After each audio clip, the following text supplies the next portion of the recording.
What is cut here? What is up, everybody? Welcome to another episode of the AI Marketing Navigator. This is your daily compass in the ever-evolving world of AI marketing.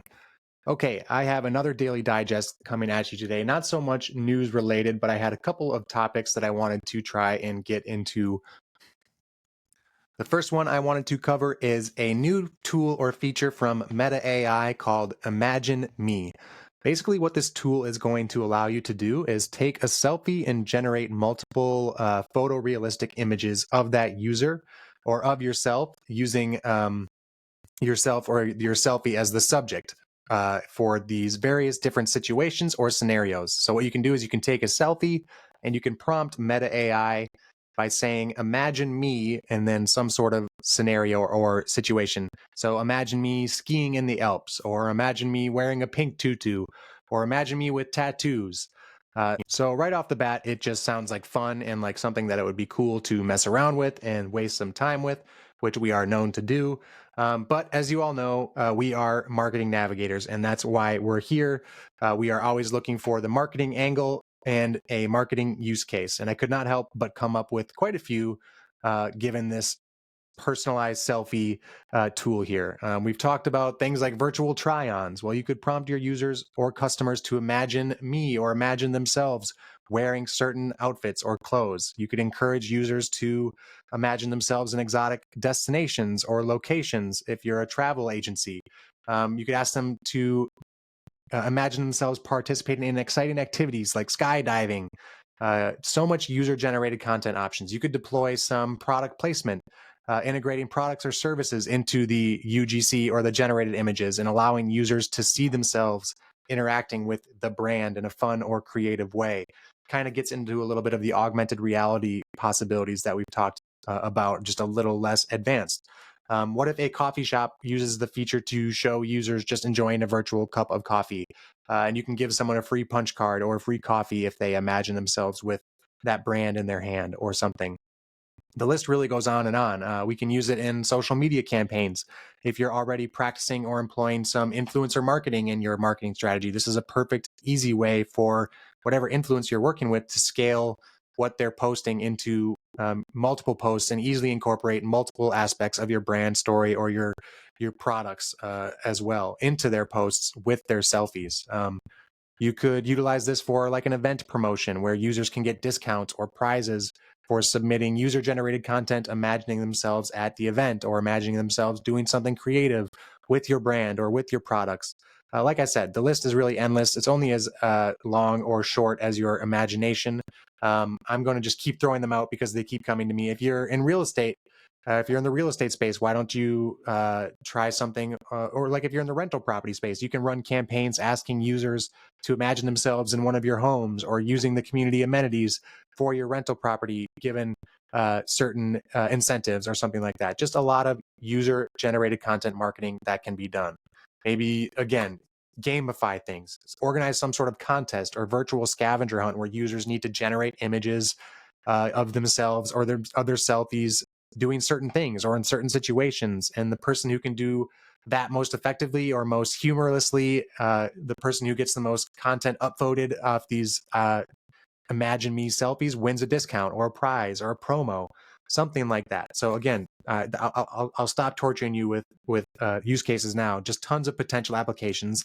Let me know any that you think of that I didn't touch on. Any ways that you plan on using or could use this Imagine Me tool or AI generated user content in your campaigns. I wanted to do a quick demo before I signed off here, but it looks like the Imagine Me feature is not fully available to all users at this point. At least I was not able to generate it. It does send you to your mobile device to use MetaAI on your mobile device. Apparently, it needs to be done within Instagram or Messenger. Anyway, I had some issues testing it, but keep an eye out, and we will keep an eye out because I definitely see some really quick, fun use cases, and I wanted to include it on the show. Let me know if you're able to access it, and if you are, let me know what you're using it for or any cool, creative ideas you might have. Okay, on to the second half of our episode today, our faux daily digest, if you will. We are doing a dive into a Bloomberg article from July 24th, listing 10 AI startups to watch, as well as some honorable mentions. And I wanted just to cruise through the list specifically because I noticed some AI companies, many AI companies that we've already talked about in our marketing applications or we've used for our marketing applications. But I also noticed and wanted to mention some that we may not have heard of, or I had not heard of, or we have not talked about on the show. And also any that have particular marketing implications that we haven't covered. So let's go through the list and just highlight a few here. At the top of the list, they have OpenAI. Surprise, surprise.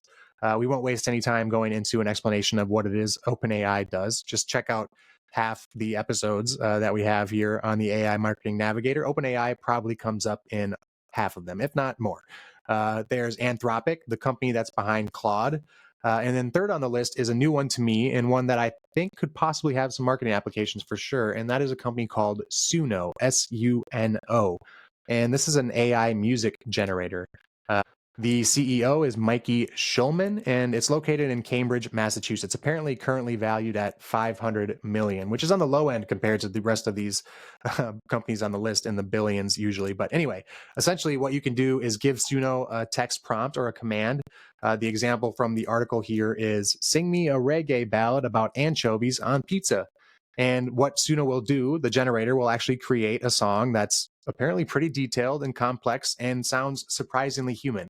Of course, and predictably, the music industry is not too happy about Suno or tools like it, its competitor Udio, for instance. And I think we'll have to do a couple episodes on both these tools, maybe, as well as a few more of these startups, possibly. Apparently, in June, many of the world's leading record labels, though, sued both of these companies, alleging that they trained their models using copyrighted music and material.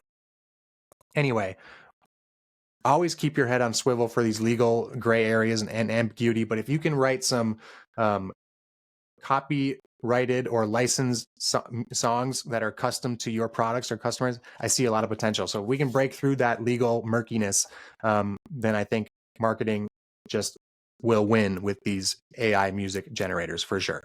Anyway, moving down the list, we have Perplexity, Mistral, XAI. We have talked about two of those, Perplexity and XAI, but I don't believe we talked about Mistral, Mistral, and it's just a popular open source LLM model alternative. It's developed by a couple of French Google DeepMind and MetaAI alums.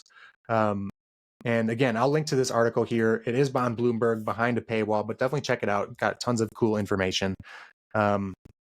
Next, the list covers some very technical startups like Scale AI, which does some cleaning of large data sets, Cohere, which is a developer of LLMs that's working particularly with enterprise clients. There's a tool called CoreWeave, which I think sounds very interesting. It's a startup that's offering cloud computing services and GPU chip capabilities to those who can purchase them. And with these AI models having huge, massive computing requirements, that's definitely an intriguing startup and competitive startup idea. Next on the list is a tool we have talked about and definitely has a ton of marketing applications, and that is 11 Labs. Check out the recent episode we did on 11 Labs. It's all about voice generation and voice cloning software. Okay, so that should about do it for today's episode. Again, mashed a couple of things into the episode for you today, but if you enjoyed the show or found it useful in any way, please do me a favor and follow on Spotify or subscribe on your podcast platform of choice. A review on top of that would be so super appreciated. It's the most helpful thing you can do for the show. So until next time, and as always, thanks for joining me, and remember to stay curious, stay consistent, and keep navigating forward. Bye.